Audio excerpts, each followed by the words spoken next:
ಸಚಿವ ಸತೀಶ್ ಜಾರಕಿಹೊಳಿ ಅವರ ಭಾವ ಮಂಜುನಾಥ್ ಅವರ ಮೇಲೆ ಇಡಿ ದಾಳಿಯಾಗಿತ್ತು. ಇಡಿ ದಾಳಿಯ ಸಂದರ್ಭದಲ್ಲಿ ಅವರ ಮನೆಯಲ್ಲಿ ಅಪಾರ ಪ್ರಮಾಣದ ಆಸ್ತಿಗೆ ಸಂಬಂಧಿಸಿದಂಥ ದಾಖಲೆಗಳು ಮತ್ತು ಹಾರ್ಡ್ ಕ್ಯಾಶು ಕೂಡ ಪತ್ತೆಯಾಗಿತ್ತು. ಇಡಿ ತನಿಖೆಯ ಸಂದರ್ಭದಲ್ಲಿ ಏನೇನು ಪತ್ತೆಯಾಗಿದೆ ಇದರ ಬಗ್ಗೆ ಒಂದು ಕ್ಲಾರಿಟಿ ಈಗ ಲಭ್ಯ ಆಗ್ತಾ ಇದೆ.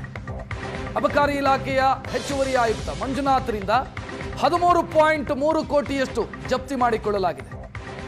ಇಡಿ ಕೇಸ್ನಲ್ಲಿ ಸಿಕ್ಕ ಆಸ್ತಿ ದಾಖಲೆಯ ಬಗ್ಗೆ ಇಡಿಯಿಂದ ಪತ್ರಿಕಾ ಪ್ರಕಟಣೆಯ ಕೂಡ ಹೊರಡಿಸಲಾಗಿದೆ. 13.3 ಕೋಟಿ ಮೌಲ್ಯದ ನಗದು ಚಿನ್ನಾಭರಣ ಇಡಿ ಅಧಿಕಾರಿಗಳು ವಶಕ್ಕೆ ಪಡೆದಿದ್ದಾರೆ. ಅಂದರೆ ಅದರಲ್ಲಿ 5.5 ಕೋಟಿ ನಗದು, 7.8 ಕೋಟಿ ಮೌಲ್ಯದ ಚಿನ್ನಾಭರಣ. 14 ಸ್ಥಳದಲ್ಲಿ ನಾವು ಶೋಧ ಕಾರ್ಯ ನಡೆಸಿದ್ದೀವಿ ಅಂತ ಇಡಿ ಹೇಳಿಕೊಂಡಿದೆ. 3.3 ಲಕ್ಷ ಮೌಲ್ಯದ ವಿದೇಶಿ ಕರೆನ್ಸಿ ಸೇರಿ ಒಟ್ಟು 13.3 ಕೋಟಿ ಜಪ್ತಿಯಾಗಿದೆ. ಚಿನ್ನಾಭರಣಗಳು ಸೇರಿದಂತೆ ಒಟ್ಟು ಮೌಲ್ಯ. ಬೆಂಗಳೂರು, ಮೈಸೂರು, ಬೆಳಗಾವಿ ಸೇರಿ 14 ಕಡೆ ದಾಳಿಯಾಗಿದೆ. ಇದು ಅಧಿಕೃತ ಪತ್ರಿಕಾ ಪ್ರಕಟಣೆ ಇಡಿಯಿಂದ ಬಂದಿರೋದು. ಎಷ್ಟು ರೇಡ್ ಆಗಿದೆ, ಏನಾಗಿದೆ, ಎಷ್ಟು ಪತ್ತೆಯಾಗಿದೆ ದುಡ್ಡು ಅಂತ.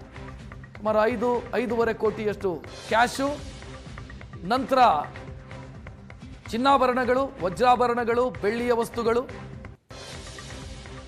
ಎಲ್ಲ ಸೇರಿ 13.3 ಕೋಟಿ. ಇದರ ಜೊತೆಗೆ ಆಸ್ತಿ ಸಂಬಂಧಿಸಿದಂತೆ ದಾಖಲೆಗಳು ಸಿಕ್ಕಿದೆಯಂತೆ. ಒಂದಿಷ್ಟು ಪ್ರಮುಖ ದಾಖಲೆಗಳು ಬೇನಾಮಿ ಹೆಸರಲ್ಲಿ ಮಾಡಿರುವಂಥ ದಾಖಲೆಗಳು ಸಿಕ್ಕಿದೆ ಅನ್ನುವಂಥ ಮಾಹಿತಿ ಇದ್ದಾವೆ. ಬಾರ್ ಲೈಸೆನ್ಸ್ಗೆ ಸಂಬಂಧಿಸಿದಂಥ ದಾಖಲೆಗಳು ಕೂಡ ಸಿಕ್ಕಿದಾವೆ ಅಂತ. CL2, CL9, CL7 ಈ ರೀತಿಯ ಲೈಸೆನ್ಸ್ಗಳಿಗೆ ಸಂಬಂಧಿಸಿದಂಥ ದಾಖಲೆಗಳು ಕೂಡ ಸಿಕ್ಕಿದಾವೆ ಅನ್ನೋ ಮಾಹಿತಿ.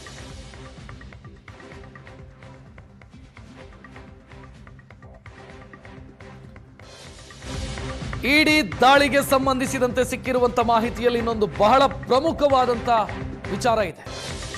ಕರ್ನಾಟಕದ ಅಬಕಾರಿ ಇಲಾಖೆಯಲ್ಲಿ ಅಧಿಕಾರಿಗಳು ತಮ್ಮದೇ ಆದಂತ ಸಿಂಡಿಕೇಟ್ ಮಾಡಿಕೊಂಡು ಲಂಚ ಸಂಗ್ರಹಿಸ್ತಾ ಇದ್ದಾರೆ. ಬ್ರಹ್ಮಾಂಡ ಭ್ರಷ್ಟಾಚಾರ ಇದೆ ಅಬಕಾರಿ ಇಲಾಖೆಯಲ್ಲಿ. ರಾಜ್ಯ ಅಬಕಾರಿ ಇಲಾಖೆಯಲ್ಲಿ ವ್ಯವಸ್ಥಿತ ಸಿಂಡಿಕೇಟ್ ಒಂದು ಕಾರ್ಯಾಚರಿಸ್ತಾ ಇದೆ. ಆ ಸಿಂಡಿಕೇಟ್ ಯಾವ ರೀತಿ ಅಂತಂದ್ರೆ, ಲಂಚದ ದುಡ್ಡನ್ನ ಸಂಗ್ರಹಿಸೋದಕ್ಕೆ ಏಜೆಂಟ್ಗಳನ್ನ ನೇಮಕ ಮಾಡಿಕೊಂಡಿದ್ದಾರೆ ಅಧಿಕಾರಿಗಳು. ತಮ್ಮ ಸಹಚರರು ಮತ್ತು ಖಾಸಗಿ ವ್ಯಕ್ತಿಗಳನ್ನ ನೇಮಕ ಮಾಡಿಕೊಂಡಿದ್ದಾರೆ. ಮದ್ಯದಂಗಡಿಗಳಿಂದ ತಿಂಗಳಿಗಿಷ್ಟು ಅಂತ ಲಂಚ ಸ್ವೀಕರಿಸ್ತಾ ಇದ್ದಾರೆ, ಸಂಗ್ರಹಿಸ್ತಾ ಇದ್ದಾರೆ. ಅಬಕಾರಿ ಇಲಾಖೆಯಲ್ಲಿ ಲೈಸೆನ್ಸ್ ರಿನಿವಲ್, ಲೈಸೆನ್ಸಿಗೆ ಸಂಬಂಧಿಸಿದಂತೆಯೂ ಕೂಡ ಲಂಚಾವತಾರ ನಡೀತಾ ಇದೆ. ಕೇವಲ ಮಂಜುನಾಥ್ ಅವರಿಗಷ್ಟೇ ಸೀಮಿತವಾಗಿಲ್ಲ, ಇಡೀ ಅಬಕಾರಿ ಇಲಾಖೆ ಬ್ರಹ್ಮಾಂಡ ಭ್ರಷ್ಟಾಚಾರದ ಗೂಡಾಗಿದೆ ಅನ್ನೋ ವಿಚಾರ ಇದೆ. ಅದರಲ್ಲಿ ಯಾವ ರೀತಿ ಲಂಚ ಸ್ವೀಕರಿಸ್ತಾರೆ ಅಬಕಾರಿ ಇಲಾಖೆ ಅಧಿಕಾರಿಗಳು?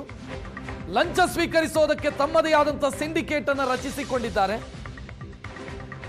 ಪ್ರತಿಯೊಂದು ಮದ್ಯದಂಗಡಿಯಿಂದ, ಅದು ವೈನ್ ಶಾಪ್ ಇರಬಹುದು, ಬಾರ್ ಇರಬಹುದು, ಮತ್ತು ಲಾಡ್ಜಿಂಗ್ ಇರುವಂತ ಬಾರ್ ಇರಬಹುದು, CL7 ಒಂದೊಂದು ರೇಟ್ ಅನ್ನ ಫಿಕ್ಸ್ ಮಾಡಿ ಲಂಚ ಕಲೆಕ್ಟ್ ಮಾಡೋದಕ್ಕೆ ಅಂತ ಖಾಸಗಿ ವ್ಯಕ್ತಿಗಳನ್ನ ನೇಮಿಸಿ ಸಿಂಡಿಕೇಟ್ ಮಾಡಿ ಲಂಚ ಸ್ವೀಕರಿಸ್ತಾ ಇದ್ದಾರೆ.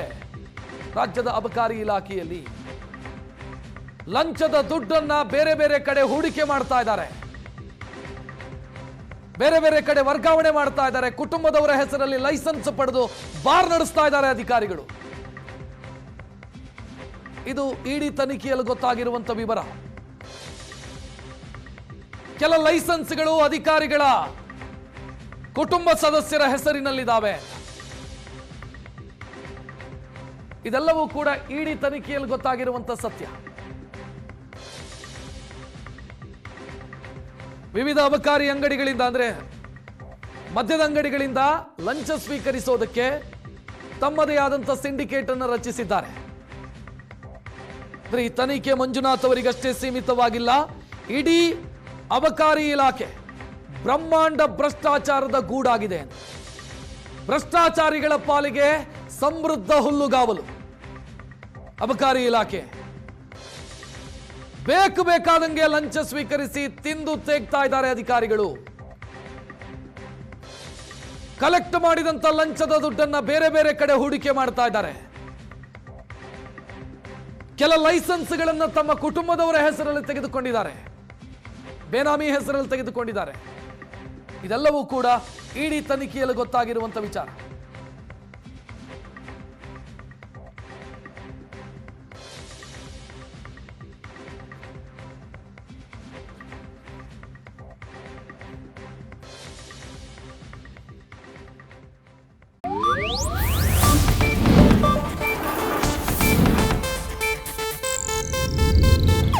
ಇದು ಏಷ್ಯಾನೆಟ್ ನ್ಯೂಸ್ ನೆಟ್ವರ್ಕ್ ಪ್ರಸ್ತುತಿ.